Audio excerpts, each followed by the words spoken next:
Hi everyone and welcome to today's video. Today we're doing an ink review of another Robert Oster ink.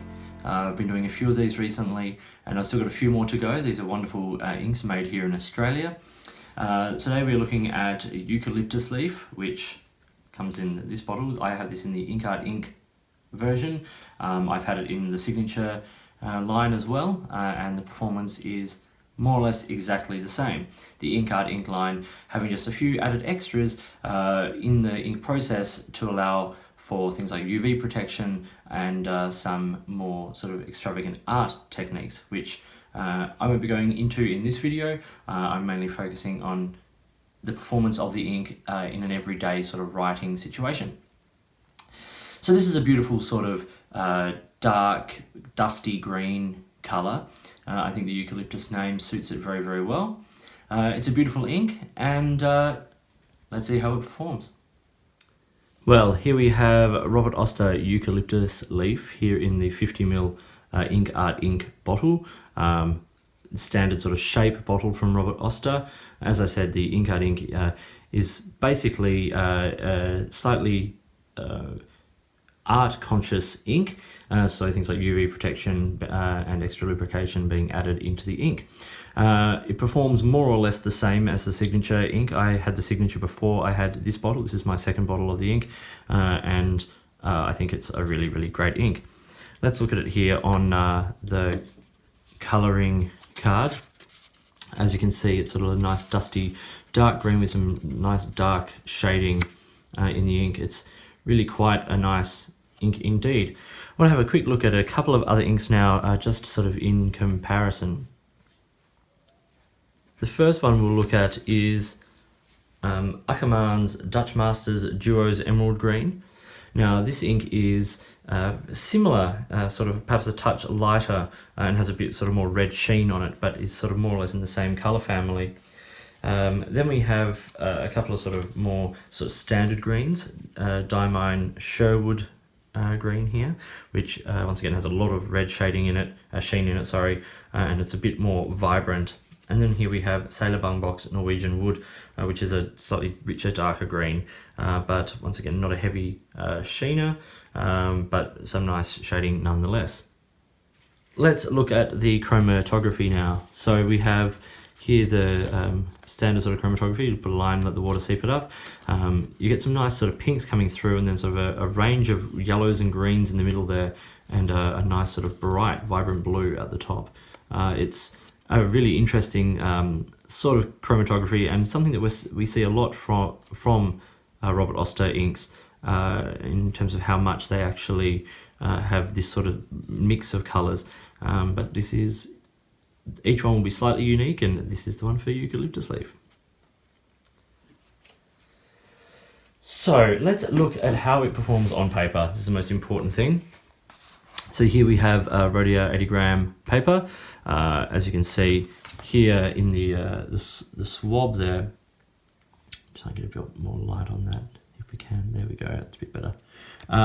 We have quite a vibrant sort of shading range here, from very light dusty greens to sort of the really rich dark, almost sort of a green-black sort of colour. And actually in the writing you can see a really lovely range of shading as well. So I had this in two pens, firstly the TWSBI Eco with a broad nib, and then a pen BBS 308 with a fine nib. And as you can see from both, you do get some nice shading and a lovely depth of colour. This is a really lovely ink. It's got great colour, super well behaved. In the broad nib it looks great, but also, as I said, it looks great in this wet fine as well. I've had this ink for about a year and in many pens, and it's always performed really beautifully. So what we'll do is let's quickly get this water test underway, and then we'll come and look at some of the sort of the scoring of the ink, and we'll look at it on some other paper as well. So first thing we'll do is just put some water down on the ink there. Let's spill a bit of that over the side. I might just quickly dab that up. And then we'll take a cotton swab here, and which is wet, and run it over the numbers to see sort of what happens there. You can already see quite a lot of the ink is sort of moving around. Let's look at it on other paper though. Let's start from the bottom and work our way up. Here we have it on Spyrex. I think it's about 70 gram notepad paper. This is the least expensive paper, really just a student notepad, and the ink still looks quite nice. It's got a nice sort of dark, sort of almost camouflage sort of green, khaki green, but it does sort of lose the shading there. There's a little bit of feathering, particularly from the broad nib, and as we see on the back, there's quite a lot of bleed, but that's not to be, well, it is completely expected on that paper. Next we have it on, this is just Reflex copy paper, 80 gram paper. Once again, not overly good quality paper, just basic everyday printing paper. It copped a little bit of water. You see a little bit of the shading here, which is nice. And also, you know, the green's just a little bit sort of more vibrant and alive. There's still a tiny bit of feathering, particularly where the ink is pooled. But, you know, it's pretty decently behaved. Still a little bit of bleed, of course, a lot of bleed there where we put the swab down, but yeah, this is not fountain pen friendly paper. Then we have Tomoe River. Now, this is where the ink, I think, Tomoe River does odd things to some ink, and Robert Oster inks are no exception to that. It sort of seeps out a bit of the colour, as you can see in the swab there. It's not quite as sort of rich a green, but yeah, there's no feathering, no bleed, no spread. Oh, sorry about that. It's really well behaved. It's a nice ink on this paper, but I think where the ink really does show its best is on this Rhodia. So let's just mop up that water now and see what we have for water resistance. So as you can see, it's pretty much disappeared. This is not a water resistant ink. Robert Oster inks aren't designed to be water resistant, and particularly these Inkart ink range. So we have to say the water resistance here is low, which is, you know, I don't think is necessarily a problem. Let's just see the reverse of this page, just to see how it performs here. And as you can see, where there was writing, there is no bleeding happening there at all. This is super well behaved on this paper. Okay, let's go through these points now so we can give it a score. Wetness is excellent. Feathering and bleed are both low, only really on lower quality paper. Saturation is excellent. As you can see, you do get a lovely sort of depth of colour with this ink, and its shading is, you know, quite nice in those darker colours there.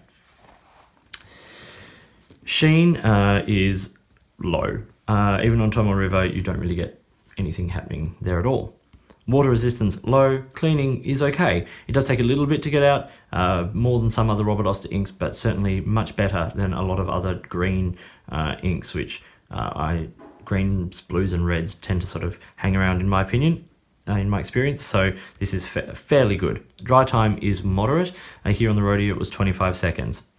Now in terms of value, I put this as medium sort of value. It's certainly not expensive ink. It's $17 in Australia for a 50ml bottle, and it's actually the same sort of price in the US. So it actually works out to be a little bit more expensive here in Australia, but it is a boutique ink. You're not going to get it for the same price as bigger ink companies such as Diamine.